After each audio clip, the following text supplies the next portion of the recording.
So, Sir Hans, allow me to... Hold on, so if you think everything is settled between us, and we're gonna act like nothing happened, then you're mistaken. Sir. You were going to have me executed a short while ago. I expect a proper apology. Then please accept my apology once more, sir. But given the circumstances... Given the circumstance? What circumstances? Sir, poaching is a capital offence. And are you the king? That you can hand down death sentences? No, you are not. What's more, you had plenty of reasons to realise it wasn't a good idea. Sir, I could not have realised that. You couldn't have realised! Yes, you could, but then you wouldn't have been able to stage private executions. Sir, once more I apologise. And now, please allow me to show you to your quarters. I wouldn't dream of inconveniencing you. I'll find my quarters by myself. Henry, once you're done with that annoying fool, get your horse and we'll meet at the gate. Well, it seems Lord Capon will not be requiring my services anymore today. Silence is golden, eh?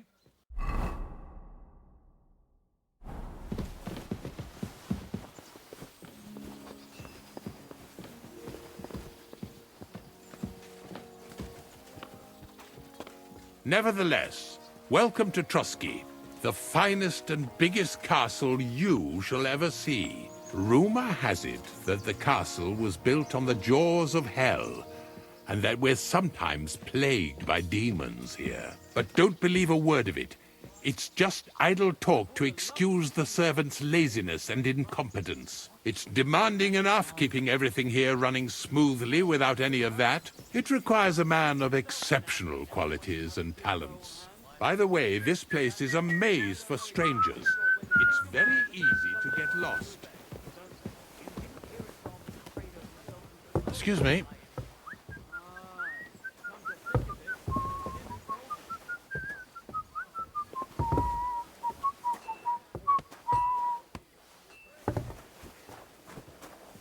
The jail cells are down there. But I believe you are already fairly well acquainted with that part of the castle, aren't you? All too well, thanks.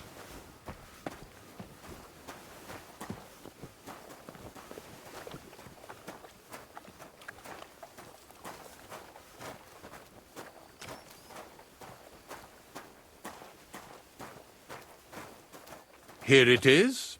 You'll find a bed inside, opposite the door, and a chest where we put your belongings. You'll find some new clothing there, a little gift from our gracious lord, to ensure you're not mistaken for a beggar again. Once you're settled in and properly dressed, stop by the stables. They're beyond the gate, down the path. Ask for Kabat. He was supposed to prepare a horse and tack for you. Or tell him you'll keep your own if you insist. Then he'll give you proper tack at least, so you don't disgrace us.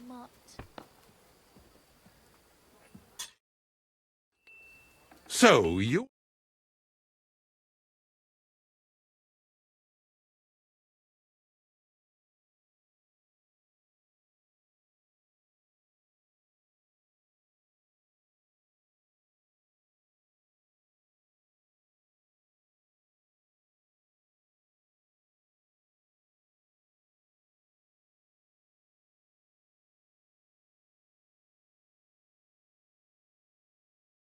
Off having a word with our scribe, Erasim. He's served here since the days of the previous lord. I'll have a look at the wares.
I'd like to do something about that price. Very well.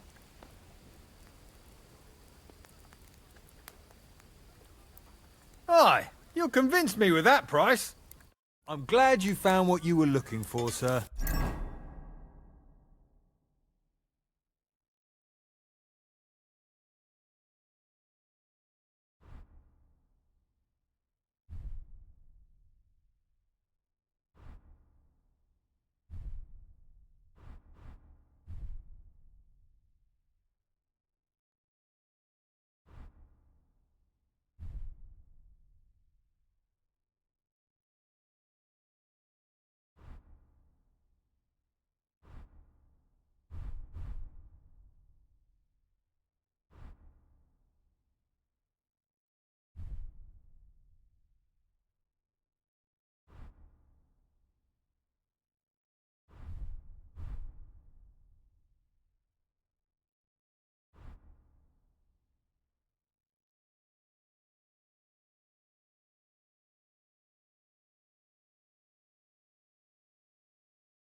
What would you like, friend?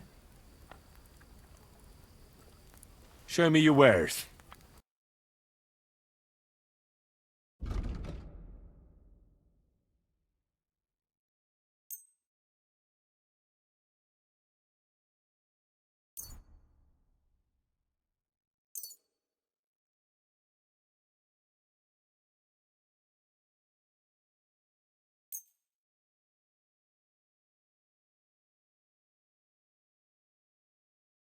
Let's talk about the price. Well, I suppose we can try.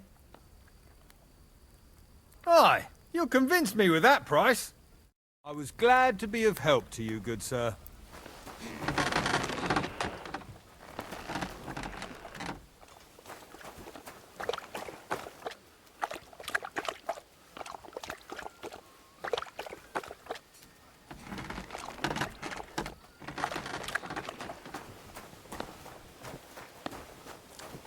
My respects.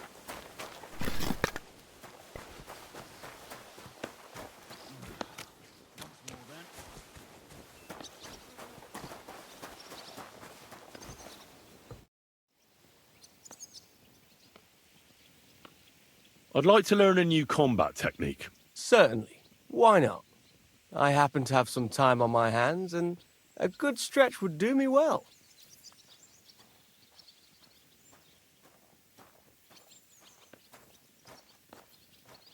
If you are not afraid of fistfights, I'll show you a little trick.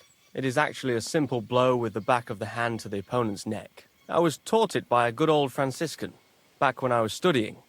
I wonder what became of him. That sounds good. Teach me that. But of course, it's kind of a useful little ruse. First, you kick your opponent between the legs and pretend you're losing your balance. But at that moment, you swing the back of your hand at his neck. It won't put a blow down, but it'll give you time to attack again. Now come and try it a few times. Good. I'd like to learn a new combat technique. Why not? If you have a bit of time, I can teach you something.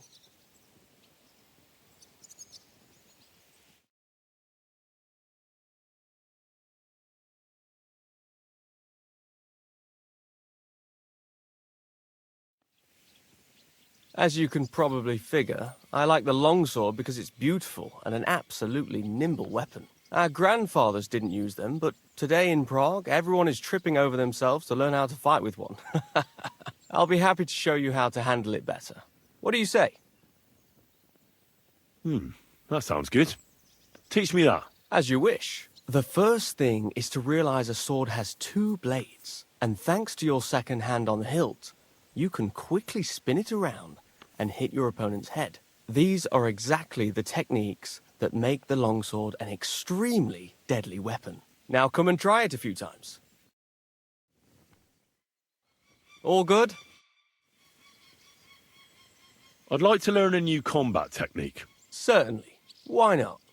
I happen to have some time on my hands, and a good stretch would do me well.